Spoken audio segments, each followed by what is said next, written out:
barulhinho legal. Tá, bora lá. Bom, vamos começar a gravação da ficha de leitura, quer dizer, as informações da ficha de leitura, tá? Segundo ano. O romance de vocês é O Crime do Padre Amaro, certo? O nome da obra? Pois é, primeira pergunta é o nome da obra, que é, adivinha? O Crime do Padre. O Crime do Padre Amaro. Vou anotando aí as informações, tá bom? Tô anotando de qualquer jeito. Não anote de qualquer jeito. Bora lá. O autor, quem é o autor? É um cara, é um homem, tá?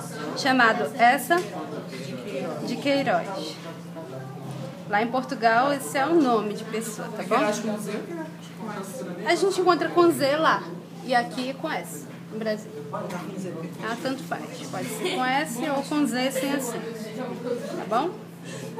Ano de publicação foi 1875. A edição que vocês têm, eu não sei se é para botar o ano dessa edição, desse livro. Tá, então vai ser em 2004. Mas a obra foi publicada em 1875 e ela foi proibida pela Igreja Católica de circular nas escolas. Tá bom? Foi uma obra censurada. Na época, nenhum jovem poderia ler essa obra na época, tá? É considerado pesado. A editora, se for este livro aqui, é a Editora Moderna. Editora brasileira. Escola literária, ele é vinculado ao realismo, que é o período posterior ao romantismo, que procura negar o romantismo. Só que há dúvida se é uma obra somente realista. Muitos acreditam que tem traços de naturalismo. O que significa isso? Realismo é a análise psicológica das personagens, da realidade, uma história que procura ser fiel à vida. Já o naturalismo é o realismo mais cru. Muitas cenas de adultério, muitas cenas de sexo, é um realismo bem pesado, tá bom? O naturalismo. Deixa eu colocar aqui, realismo mais cru. É o realismo mais pesadão. Oi? Realismo é o que mesmo? O realismo seria a análise da realidade. A literatura deveria representar histórias que fossem possíveis na vida real. Com análise das personagens, geralmente não tinha um final feliz. Os personagens tinham defeitos. No romantismo não tem isso, né? Foi a Cinderela. Cortou o pé. Exatamente. Tá. Isso. Explica pra eles depois. Tá, vamos lá. Outra pergunta. Fatos da história que justificam o enquadramento da obra na respectiva escola literária. O que acontece nesse livro para que a gente possa dizer que é um livro realista ou naturalista? Bom, primeiro porque nós temos a questão do adultério. Tá bom? O narrador está lá contando a história e ele dá uma pausa para dizer que os vizinhos são muito fofoqueiros, mas que eles gostam de observar a vida dos outros, mas que eles também têm erros. Um desses erros, bastante comum num romance realista, é o adultério.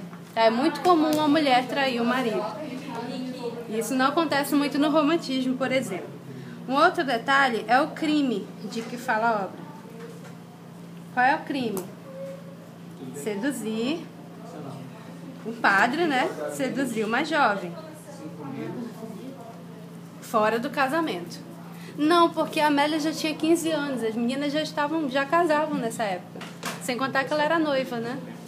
Estava prestes a casar. Ok? O outro crime na história é o assassinato.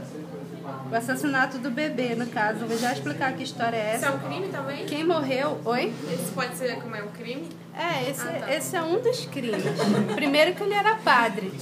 Sabe que Sedução e o outro é o do bebê. seduziu uma jovem que estava até então no caminho correto, que seria o caminho religioso, noivo e tal. E o outro é O assassinato do bebê. O fato do Amaro ter sido responsável pelo assassinato do próprio filho. Sem contar que os padres vivem em regime de celibato, né? Sabe o que significa isso, né? Tá? Eles não podem se envolver com mulheres sexualmente. Tá bom? Então tem uma série de coisas na obra que justificam o enquadramento no realismo e naturalismo. Sem contar a linguagem. É uma obra realista porque a linguagem tem bastantes descrições Para descrever a Amélia, por exemplo, não sei se vocês perceberam, mas tem 3 páginas e meia só para descrever como é a Amélia. Descrições, linguagem também é obtém, linguagem também é objetiva. O que significa isso? Não é aquela linguagem cheia de metáforas.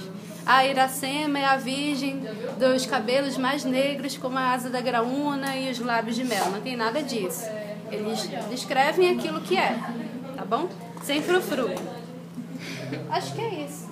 É o suficiente. Alguma dúvida aqui? Não? Desculpem a aula rápida, tá? Não tive tempo de preparar, mas vamos lá. Justificativa. Aí pede a justificativa para o título, né? Bom, se o título é o crime do Padre Amaro, quem vai ser o meu personagem central? O Padre Amaro. Qual é a questão do Padre Amaro? O Padre Amaro, além de seduzir uma jovem chamada Amélia, uma jovem que era noiva, que vivia uma vida seguindo os princípios da religião, né? Os princípios católicos. Ele seduziu essa menina a ponto dela agir contra a igreja, dela agir contra a sociedade, agir contra o noivo, contra a própria mãe. Ele teve um caso com essa menina e depois ele abandonou, depois que ele enjoou dela. Acontece que ela engravidou. Ficou grávida e é lógico que ele não quis assumir, porque o Amaro também pensava nas aparências. Ele era um padre, ele jamais poderia deixar vir à tona um escândalo desse. Ela engravidou e ele fez com que a menina fosse para um sítio com a desculpa de que ela tinha engravidado de um homem casado. Então tem aí a questão da mentira. São vários os crimes do Padre Amaro, tá bom? Bom, ela engravidou, só que ela sofreu tanto estresse que na hora do parto ela acabou perdendo a criança. Perdão, ela acabou ficando debilitada na hora de ter a criança. Ela conseguiu ter o bebê, desculpem, só que ela ficou muito mal, muito doente, acabou não resistindo e morreu. Então nós temos aí a morte da Amélia, que o culpado direto foi o Padre Amaro. E depois que ela teve o bebê, o Padre Amaro pegou a criança, levou para uma parteira, e essa parteira tinha a fama de matar crianças. Então tem aí o assassinato. Na hora ele não ligou, quando ele se arrependeu era tarde demais. Tem o assassinato do bebê que ele teve com a Amélia. Eu vou contar essa história em detalhes, mas eu só estou justificando o título. Diga, minha querida. Eu parei na parte que ele não quis assumir. Que ele...